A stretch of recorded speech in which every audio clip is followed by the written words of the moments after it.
모닝 인사이트 시간에서 글로벌 증시에 대한 해석까지 함께 들어보시죠. 토마토 투자클럽의 최병훈 전문가와 함께합니다. 전문가님 안녕하세요. 글로벌 증시에 대한 해석 부탁드리겠습니다. 네, 안녕하십니까. 토마토 투자클럽 최병훈 전문가입니다. 어제 미국 증시는 반등을 해줬죠. 요즘 시장에 AI 대체, AI가 기존 AI 신규 도구들이 기존의 소프트웨어를 SaaS의 기능을 대체를 해서 기존 회사들 수익성 둔화라든지 이런 우려가 크게 나타나면서 시장을 좀 변화시키고 있습니다. 하지만 JP모건에서는 너무 과도한 우려다 이렇게 하고 있고요. 현재 소형 무명의 애널리스트가 일단 보고서에서 28년도에는 이 AI 도구들 때문에 AI 에이전트로 인해서 엔스로피 대표적이죠. 그렇게 대표적인데요. 이 스타트업 기업이 만든 AI 도구가 엄청난 파장을 일으키고 있는데요.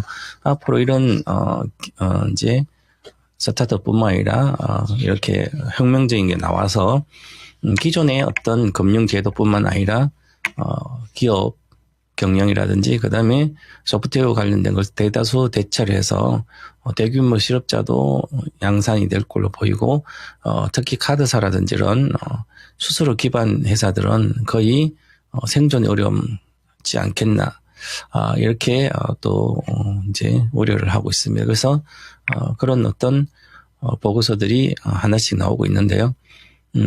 저도 한 수년 뒤에, 한 2030년, 제가 35년도 정도에는, 한 10년 뒤에는, AI, 이 도구들이 로봇도 인조인간 정도도 되고, 인간형 로봇을 뛰어넘어서 인간을 대체하는 로봇들이 나와서, 새로운 지구 하나 탄생한다. 그 지구에서 생존할 수 있는 기업들, 그걸 찾아서 장기 보유를 하는 게 가장 좋다. 장기 투자는 이렇게 말씀드렸는데, 하나씩 현실로 이루어지고 있지 않는가. 저는 이게 시그널로 보고 있습니다.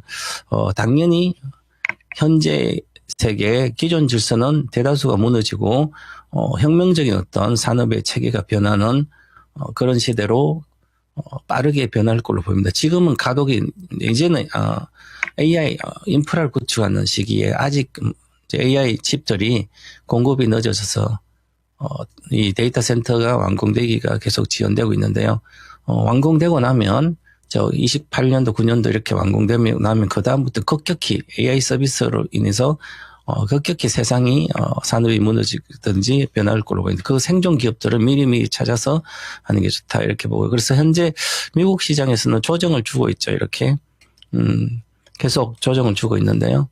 박스권 공포에 내렸다고 반등하고 이렇습니다. 그래서 지금은 기술적으로도 마찬가지지만 어느 정도 추세 하락보다는 박스권에 들어가 있는 상태고요. 물론 이제 다우존스 산업지수 보면 조정이 들어가 있습니다. 올해도 그렇고요.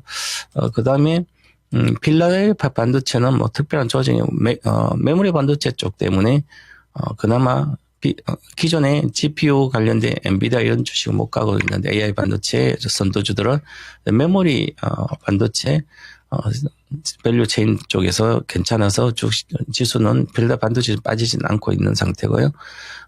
그래서 모양은 괜찮습니다. 그래서 현 상태는 이렇게 미국 주식들이 대다수가 오늘은 전체적으로 보시면 기술주들이 좀 반등을 해줬습니다. 이렇게. 그 다음에 소프트웨어 기업들도 마이크로소프트도 그렇고 메타도 그렇고 오라클도 이렇게 대다수 플랫폼 이런 데 반등을 좀 해줬고요. 그래서 이 AI 우려가 좀 진정이 됐다 이렇게 볼 수가 있는데요. AI 우려가 진정이지 완전히 해소된 건 아니고 물론 그 이유를 좀 오늘 살펴보면서 글로벌 시장 앞으로 투자 방향도 같이 제시해드리겠습니다. 지금은 엔비디아라든지 브로드컴이라든지 이렇게 GPU나 TPU 이렇게 해서 AI 반도체 요게 23년부터 시세가 폭발했기 때문에 쉬고 있는 상태고요.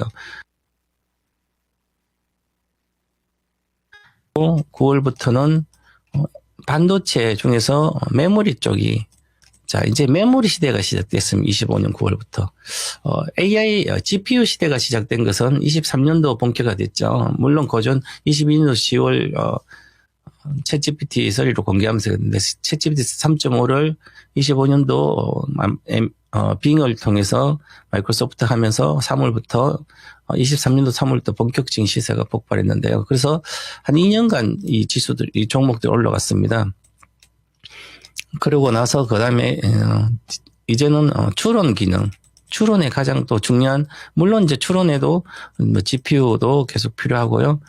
그 다음에 이제 메모리 반도체가 소외됐다가 이 메모리 반도체의 중요성이 부각되면서 그래서 메모리 반도체 추론 기능이 아주 중요하기 때문에 그래서 관련된 주식들이 올라가면서 이제 작년도 25년도 9월부터 메모리 시대가 시작된 이 메모리 시대가 시작되면서 메모리는 이제 몇 개 회사밖에 없기 때문에 글로벌 기존에 시설 증설을 안 했기 때문에 지금부터 이제 시설 증설이 들어가고 있습니다. 신규 시설 증설하고 추가 시설 증설 들어가고 계획이 들어가고 있는데 지금은 워낙 고도화 기술의 고도화 때문에 메모리 반도체들이 공급을 하기 위해서 과거에는 반도체 메모리는 한 11개월 정도의 땅 파기 시작해서 공급할 때까지 11개월 생산할 때 10일까지 걸리는데 완성품이 불량이 없는 완성품 11개월 정도 걸렸습니다. 지금은 오히려 한 15개월 정도로 한 5, 6개월, 3개월에서 6개월 늘어났습니다. 그러면 15개월에서 18개월 정도 걸리게 됩니다. 그러면 지금부터 이제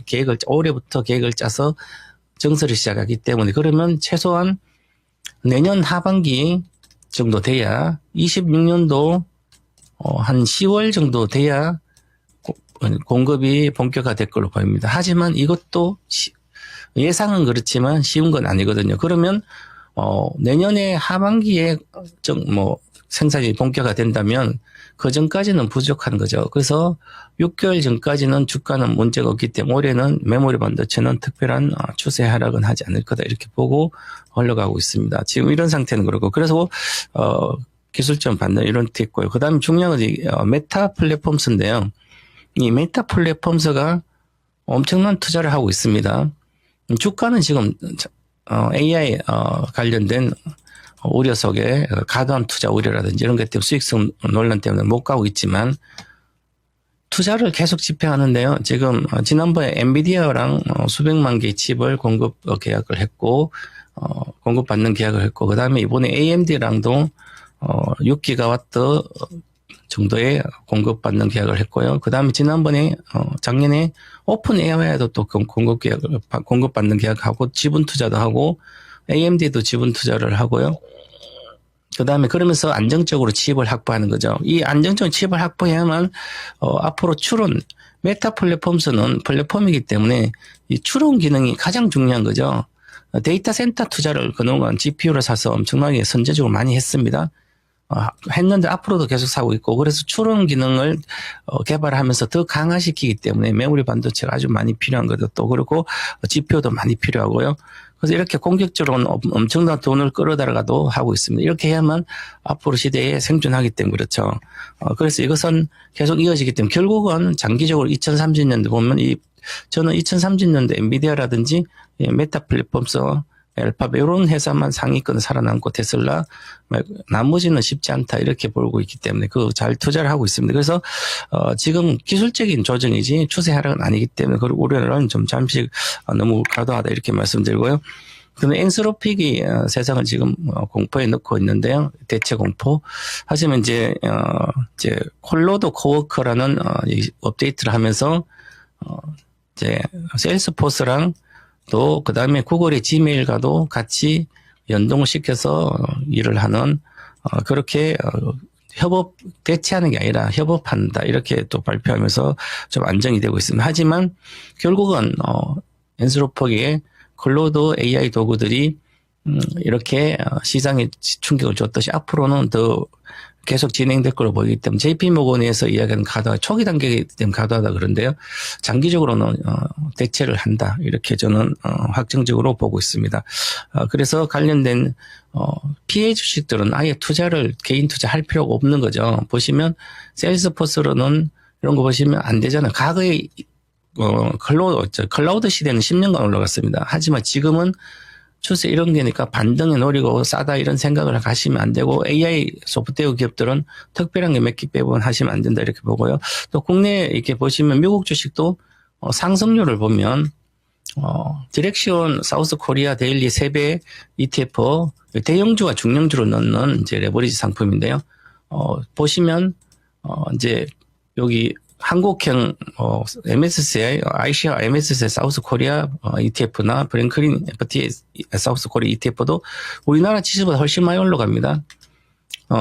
미국 주식은 하면 세금 내야 되죠. 22%. 그거 내고도 훨씬 더 큰 수익을 볼 수가 있는 거죠. 그렇기 때문에 오히려 우리나라 투자자가 미국의 국내 ETF를 사도 충분한 수익을 세금 내고도 더 낼 수 있다. 그 정도로 이쪽의 자금이 미국 시장에 관심이 많기 때문에 이 갭 상승이 펀드와 ETF의 가격 차이가 발생되고 있습니다. 그래서 오히려 이쪽으로 우리나라 지수 관련된 것을 대형주, 중형주 한다면 오히려 좋고, 오히려 또 뭐 이렇게 3배짜리를 사도 지금은 지수다 저희는 이제 6,300은 일단 찍을 거고 6,700까지는 갈 걸로 보입니다. 그리고 내년에 저는 11,000포인트로 보기 때문에 리스크 관리하면 리스크를 좋아하는 분들은 오히려 우리나라는 3배짜리가 없기 때문에 이 3배짜리를 오히려 매매하는 것도 고수들은 해도 되지 않을까 이렇게 말씀드리고 국내 주식이 사실은 대형주 삼성전자, 하이닉스, 현대차는 패시브 자금들이 끝없이 들어온다 이렇게 말씀드리고 오늘 시장을 정리하도록 하겠습니다. 즐거운 투자자가 되시겠습니다. 감사합니다.